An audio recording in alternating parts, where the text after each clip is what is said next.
اس حالت میں بھی وہ سارے گھر کے کام اکیلے کیا کرتی تھی اور ساتھ ساتھ ساس کے تانے بھی سنتی رہتی تھی اور اپنی بچیوں کو جھڑکے کھاتے ہوئے بھی دیکھتی رہتی، مگر کبھی اس نے پلٹ کر جواب نہیں دیا تھا۔ سرفراز یہ بات جانتا تھا کہ اس کی بیوی ایک مرتبہ پھر بیٹی کو جنم دینے والی ہے۔ آخر وہ دن بھی آ گیا جب سرفراز 3 بیٹیوں کا باپ بن گیا۔ جب وہ اور اس کی بیوی اپنی تیسری بیٹی کو لے کر گھر میں داخل ہوئے تو ساس نے فوراً دروازے پر ہی روک لیا، کہنے لگے کہ کیا لائی ہو، یہ لڑکا ہے یا لڑکی؟ سرفراز حیرت سے ماں کا چہرہ دیکھنے لگا اور پھر اپنی بیوی کو، پھر مسکرا کر مٹھائی کا ڈبہ آگے کیا اور ماں سے کہنے لگا کہ اماں مبارک ہو، تم دادی بن گئی ہو، خیر سے میں 3 بیٹیوں کا باپ بن چکا ہوں۔ جب اس کی ماں نے یہ سنا تو غصے سے سرخ لال ہو چکی تھی۔ اگلے ہی پل مٹھائی کے ڈبے کو ہاتھ مارا تو ساری مٹھائی زمین پر بکھر چکی تھی۔ کہنے لگی کہ یہ مٹھائی نہیں، میرے زخموں پر نمک چھڑکنا ہے، نکل جا اس گھر سے اپنی اس منحوس بیوی اور اس بچی کو لے کر، میں تم دونوں کو اس گھر میں داخل تک نہیں ہونے دوں گی۔ سرفراز نے یہ سنا تو وہ بے یقینی سے ماں کو دیکھنے لگا۔ ان کے شور کی آواز گلی تک جا رہی تھی اور کئی لوگ گھروں سے باہر نکل کر دیکھنے لگے تھے کہ آخر گلی میں کیا ہو چکا ہے۔ سرفراز ماں سے کہنے لگا کہ یہ گھر میرا ہے، میرے باپ کا ہے، میں بھلا اسے چھوڑ کر کیوں جاؤں گا؟ اگر اس بار اللہ نے بیٹا نہیں دیا تو اگلی بار عطا کر دے گا، مگر اس کا یہ مطلب تو نہیں کہ آپ ہمیں گھر سے ہی نکال دیں۔ بھلا اس معصوم بچی کا چہرہ تو دیکھیں، اب جب یہ دنیا میں آ ہی چکی ہے تو میں اس کا کیا کروں؟ سرفراز کی ماں نے جب یہ سنا تو پھٹ پڑی، کہنے لگی کہ میری بلا سے جو مرضی کرتا، وہیں پھینکاتا یا کسی فقیرنی کو دے آتا، مگر گھر مت لاتا۔ جب شور مزید بڑھنے لگا تو سرفراز کا باپ باہر آیا اور بیوی کو سمجھا کر اندر لے گیا۔ یوں سرفراز اور اس کی بیوی گھر میں داخل ہو چکے تھے۔ سرفراز کی بیوی تو مسلسل رو رہی تھی اور اپنی معصوم بچی کو سینے سے لگائے آنے والے وقت کے بارے میں سوچنے لگی، نہ جانے آگے کیا ہونے والا تھا۔ ساس تو ہتے سے ہی اکھڑ چکی تھی، وہیں سسر اور دیور بھی معصوم عورت کے پیچھے ہی پڑ چکے تھے۔ کہنے لگے کہ بس اب یہ اور اس کی تینوں بیٹیاں یہاں نہیں رہیں گی، ہم کیوں ان کا بوجھ اٹھاتے پھریں، ہرگز نہیں پالیں گے۔ سرفراز سے کہنے لگے کہ اگر تو اس گھر میں رہنا چاہتا ہے تو بہتر ہے کہ اپنی بیوی کو طلاق دے اور تینوں بچوں سے اپنا ہر رشتہ ختم کر اور انہیں اس گھر سے نکال دے۔ سرفراز نے جب یہ سنا تو اس کے پیروں کے نیچے سے زمین نکل چکی تھی۔ وہ کہنے لگا کہ میں ہرگز ایسا نہیں کر سکتا، میری بیوی تو کبھی آپ سب سے اونچی آواز میں بات تک نہیں کرتی، میں اس سے محبت کرتا ہوں اور یہ تینوں بیٹیاں میرا خون ہیں، میں باپ ہوں ان کا، بھلا کیوں میں ان کو گھر سے نکالوں گا؟ آپ جو چاہتی ہیں ایسا ہرگز نہیں ہوگا۔ ماں کہنے لگی کہ اگر تو نے ان کو گھر سے نہ نکالا تو میں اپنی جان دے دوں گی۔ اس نے اگلے ہی پل چاقو اٹھایا اور اپنی گردن پر رکھ دیا۔ سرفراز نے جب یہ دیکھا تو اس کا ذہن معاف ہو چکا تھا، کچھ سمجھ نہیں آ رہی تھی کہ کیا کرے، ماں کی بات مانے یا بیوی اور بچیوں کو اپنے ساتھ رکھے۔ پہلی مرتبہ اس کی آنکھوں سے آنسو نکل آئے تھے۔ وہ رونے لگا اور ماں سے کہنے لگا کہ امی آپ ایسا ہرگز مت کریں، آپ اس کے علاوہ مجھے جو کہیں گی میں وہ کروں گا، مگر میں اپنی بیٹیوں اور بیوی کو نہیں چھوڑ سکتا۔ سرفراز کی ماں نے جب یہ سنا تو اس نے ایک اور شرط رکھ دی، کہنے لگی کہ اگر تم اسے طلاق دے کر گھر سے نہیں نکال سکتے تو پھر دوسری شادی کر لو، میں مرنے سے پہلے اپنے پوتے کا چہرہ دیکھنا چاہتی ہوں، یہ تو تمہیں بیٹا پیدا کر کے دے نہیں سکتی، اس لیے تم دوسری شادی کرو۔ سرفراز پر تو ایک طرف کنواں تھا، ایک طرف کھائی تھی، کچھ سمجھ نہیں آ رہا تھا کہ کیا کرے، مگر فی الحال ماں کی جان بچانے کی خاطر کہنے لگا کہ ٹھیک ہے، میں آپ کی بات ماننے کے لیے تیار ہوں، میں کر لوں گا دوسری شادی، مگر آپ خدارا اس چاقو کو اپنی گردن سے ہٹا دیں۔ ماں نے جب یہ سنا تو اس نے چاقو دور پھینک دیا اور اپنی فتح کا جشن منانے لگی۔ وہیں تینوں بچیاں اور بیوی کمرے میں بیٹھی پھوٹ پھوٹ کر رو رہی تھیں۔ کیا بیٹیاں پیدا کرنا جرم تھا یا یہ خدا کی رحمت نہ تھیں؟ نہ جانے کیوں آج کے اس دور میں بھی یہ لوگ بیٹیوں سے اس قدر نفرت کرتے تھے، مگر جس قدر پست سوچ سرفراز کے گھر والوں کی تھی، انہیں سمجھانا گویا بھینس کے آگے بین بجانے کے مترادف تھا۔ سرفراز یہی سوچ رہا تھا کہ آخر اب کیا کرے۔ اگلے ہی روز ماں نے رشتے والی کو بلا لیا اور کئی خوبصورت لڑکیاں اپنے بیٹے کو دکھانے لگی۔ وہ اپنی پہلی بہو کو جلانا چاہتی تھی، اس لیے رشتے والی کو اس کے کمرے میں ہی لے آئی اور بیوی کے سامنے سرفراز کو لڑکیوں کی تصویریں دکھا دکھا کر کہنے لگی کہ بتا بیٹا تو کس سے شادی کرے گا؟ یہ دیکھ کر سرفراز کی بیوی اندر ہی اندر کڑنے لگی تھی، اس کے آنسو بہہ رہے تھے۔ پھر اس کی دونوں بیٹیاں حیرت سے کبھی دادی کو اور کبھی ان تصویر والی لڑکیوں کو دیکھتیں۔ دادی بچیوں کے سامنے کہنے لگیں کہ یہ تمہاری ستیلی اماں ہوگی جو مجھے وارث پیدا کر کے دے گی۔ تم منحوسوں کو تو میں اس کے پاس بھی بھٹکنے نہیں دوں گی۔ بچیوں کے سامنے ایسی باتیں کرتا دیکھ سرفراز کی بیوی پہلی دفعہ بولی تھی۔ کہنے لگی کہ اماں جی، یہ باتیں بڑوں کی ہیں، آپ بچیوں کے سامنے یہ سب باتیں مت کہیں، ان کے ذہن پر آخر کیا اثر پڑے گا، کچھ تو لحاظ رکھیے۔ مگر ساس کو کہاں پرواہ تھی، وہ تو مسکرا مسکرا کر ہر لڑکی کی تعریف کر رہی تھی، جبکہ سرفراز کا دل کڑتا چلا جا رہا تھا۔ وہ کبھی بھی دوسری شادی نہیں کرنا چاہتا تھا، نہ ہی اس کے دل میں کوئی اور عورت آ سکتی تھی۔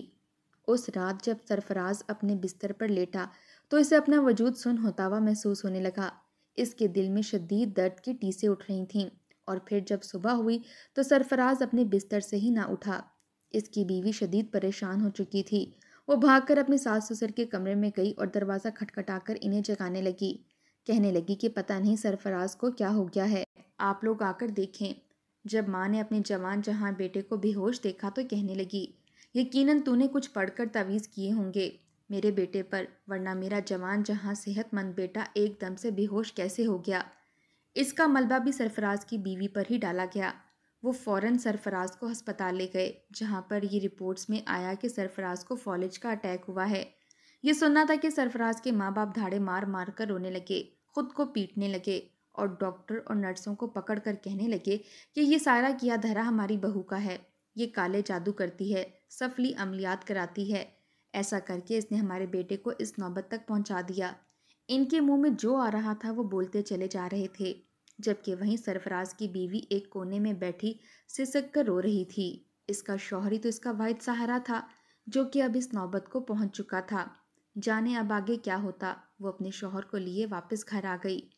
سرفراز تو ایک رات میں ہی زندہ لاش بن چکا تھا۔ دونوں بچیاں جو سیانی تھیں اپنے باپ کے سینے پر سر رکھے سسک کر رونے لگیں۔ چھوٹی بیٹی ملائکہ بابا کو ہلا کر کہتی کہ بابا اٹھیں، مجھ سے بات کریں، میرے لیے نئے کھلونے کب لائیں گے؟ آپ کچھ بول کیوں نہیں رہے؟ کیا آپ اپنی بیٹی سے ناراض ہیں؟ میں آئندہ آپ سے کوئی ضد نہیں کروں گی، آپ کی ہر بات مانوں گی، ماما کو بھی تنگ نہیں کروں گی، مگر آپ ٹھیک ہو جائیں پلیز۔ بیٹی کے الفاظ سن کر سرفراز کچھ بول تو نہ سکتا، مگر اس کی آنکھوں سے آنسو یوں ہی ٹپکتے رہتے۔ فالج کی وجہ سے اس کی نوکری بھی چھوٹ چکی تھی، وہ اب گھر کا ہی ہو کر رہ چکا تھا۔ گاؤں والوں کو جیسے جیسے سرفراز کی طبیعت کے بارے میں پتہ چلا وہ لوگ اس سے ملنے کے لیے گھر آتے رہے، مگر دھیرے دھیرے سب اپنی اپنی زندگیوں میں مصروف ہو گئے۔ جب لوگوں کا آنا بند ہو گیا تو ماں باپ کو بھی سرفراز کی کوئی پرواہ ہی نہ رہی۔ وہ جان بوجھ کر دل دکھانے والی باتیں سرفراز کی بیوی اور بچیوں کے سامنے کرتے تھے۔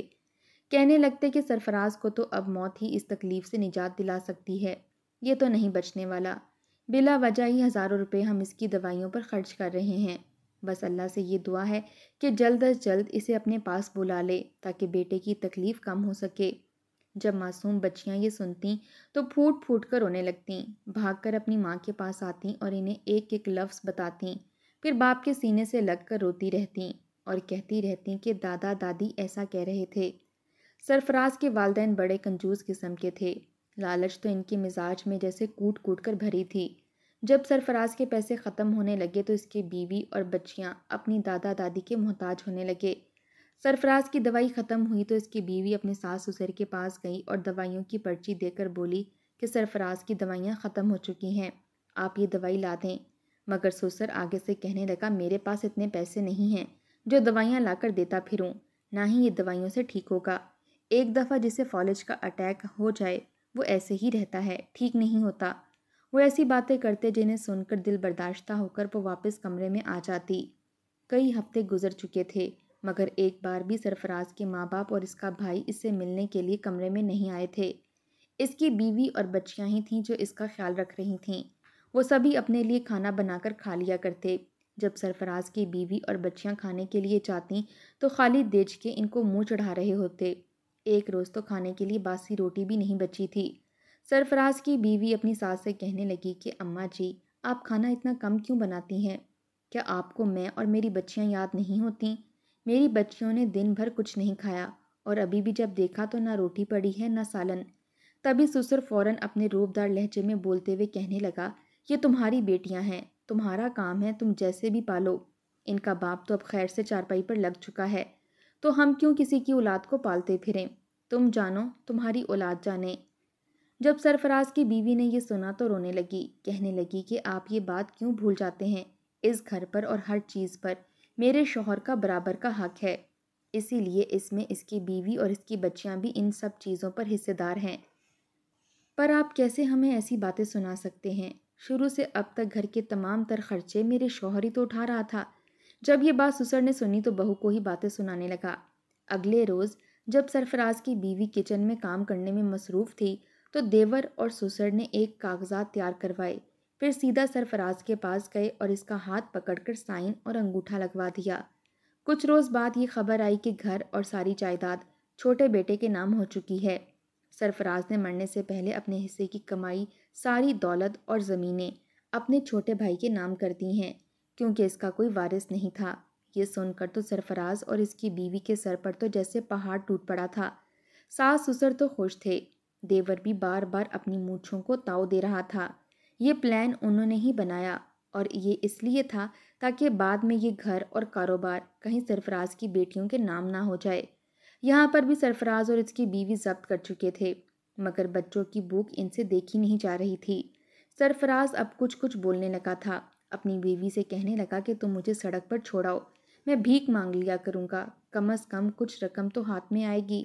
اس کی بیوی رونے لگی، مگر بچیوں کی خاطر یہ کرنا ضروری تھا۔ اگلے ہی روز سرفراز کی بیوی اور بچیاں گئیں اور ایک سڑک پر سرفراز کو بٹھائیں۔ سرفراز ایک جگہ بیٹھ جایا کرتا اور اپنی خوبصورت دلکش آواز میں نعت شریف پڑھا کرتا۔ اس کی آواز اس قدر مسحور کن ہوتی کہ لوگ سن کر ایک پل کو رک جایا کرتے اور پھر نعت شریف سنتے اور اسے دعائیں دیا کرتے اور اپنی جیب سے پیسے نکال کر اس کے پاس پڑے باکس میں ڈال دیا کرتے۔ شام کو سرفراز کی بیوی آتی تو اپنے شوہر کو گھر لے آتی۔ اسے تو لگا تھا کہ شاید انہیں کوئی پیسے نہیں دے گا، مگر سرفراز نے اس روز 3,000 روپے کمائے تھے۔ یہ دیکھ کر تو سرفراز کی بیوی کی آنکھوں سے آنسو نکل آئے۔ اس کے بعد یہ سلسلہ یوں ہی چلتا گیا۔ وہ روزانہ اتنے پیسے لے آیا کرتا کہ ان کے کھانے پینے کا بندوبست ہو جایا کرتا۔ وہ ساتھ ساتھ سرفراز کا علاج بھی کروا رہی تھی، اور اب وہ پہلے سے کچھ بہتر بھی ہوتا چلا جا رہا تھا، مگر ابھی بھی اٹھ کر خود چل نہیں سکتا تھا۔ جب ایک روز سرفراز کے باپ اور بھائی نے دیکھا کہ سرفراز کے پاس اتنے پیسے ہیں اور وہ لوگ اچھا کھانے کمانے لگے ہیں، تو یہ بات ان سے ہضم نہ ہوئی۔ پہلے تو اس کا خوب مذاق اڑایا کرتے تھے، کبھی بھکاری تو کبھی بھیک منگا کہا کرتے تھے۔ کبھی کبھار تو دیور جان بوجھ کر اپنے بھائی کے ہاتھ پر 1 یا 2 روپے رکھ جایا کرتا اور اس کی خوب تذلیل کیا کرتا تھا۔ مگر اب جب انہیں یہ خبر ملی تو ایک مرتبہ پھر ان کے دل میں لالچ جاگ اٹھا۔ اس رات جب سرفراز بھیک مانگ کر گھر واپس لوٹا تو اس کی بیوی کچن سے ٹھنڈا پانی لانے کے لیے گئی۔ ابھی وہ کچن میں پہنچی تھی کہ اسے کمرے سے چیخو پکار کی آوازیں آنے لگیں۔ جب اس نے جا کر دیکھا تو چیخ اٹھی، کیونکہ اس کا سسر اور دیور اس کے شوہر سرفراز کو بے تحاشا پیٹ رہے تھے اور پیٹ کر اس کی جیبوں سے آج کی ساری بھیک نکال رہے تھے۔ ایسا کرنے کے بعد دیور اور سسر نے پورے کمرے کا سامان اتھل پتھل کر دیا۔ جتنے بھی پیسے انہوں نے جمع کر رکھے تھے اور جو بھی سرفراز کی بیوی کا زیور تھا، سب کچھ اٹھا کر وہاں سے جانے لگے۔ سرفراز کی بیوی چیخنے چلانے لگی اور سسر اور دیور کو مارنے لگی، مگر انہوں نے اس بیچاری کا سر اس قدر زور سے دیوار سے مارا کہ وہ وہیں بے ہوش ہو گئی۔ اس کا سر پھٹ چکا تھا۔ یہ شور شرابہ گلی میں گزرتے کئی لوگوں نے سنا تھا۔ آس پڑوس والے بھی روز روز کے شور شرابے سے تنگ آ چکے تھے۔ سرفراز اور اس کی بیوی پر ترس کھا کر آخر ایک شخص نے پولیس کو فون کر دیا اور سارے ماجرے سے آگاہ کیا۔ اس وقت بھی سسر اور دیور سرفراز اور اس کی بیوی کو لان تان کر رہے تھے اور ان کی بچیوں کو مار رہے تھے، جب اچانک پولیس گھر میں داخل ہو گئی۔ پولیس کو دیکھ کر ان کے چہرے کا رنگ اڑ چکا تھا۔ پولیس نے انہیں رنگے ہاتھوں پکڑا تھا اور پھر سرفراز کی بیوی نے سارے ماجرے سے انہیں آگاہ کیا۔ اس نے ان سے سارے پیسے اور زیور واپس لے لیے تھے۔ پولیس ساس سسر اور دیور کو پکڑ کر لے جا چکی تھی، جبکہ یہ گھر دوبارہ سرفراز اور اس کی بیوی کا ہو چکا تھا۔ گاؤں والے بھی ان کی کچھ مدد امداد کرنے لگے۔ یوں سرفراز کا علاج ہوا تو کچھ ماہ تک وہ اپنے پیروں پر لڑکھڑا کر ہی سہی مگر چلنے لگا۔ گاؤں کے ایک شخص نے اس کی نوکری ایک فیکٹری میں لگا دی، جہاں پر سارا کام بیٹھ کر سنبھالنے والا تھا۔ چونکہ سرفراز پڑھا لکھا تھا اس لیے اسے کوئی دقت پیش نہ آئی، مگر جو سبق اسے اس کے ماں باپ اور بھائی نے سکھایا تھا وہ عمر بھر کے لیے اسے یاد رہنے والا تھا۔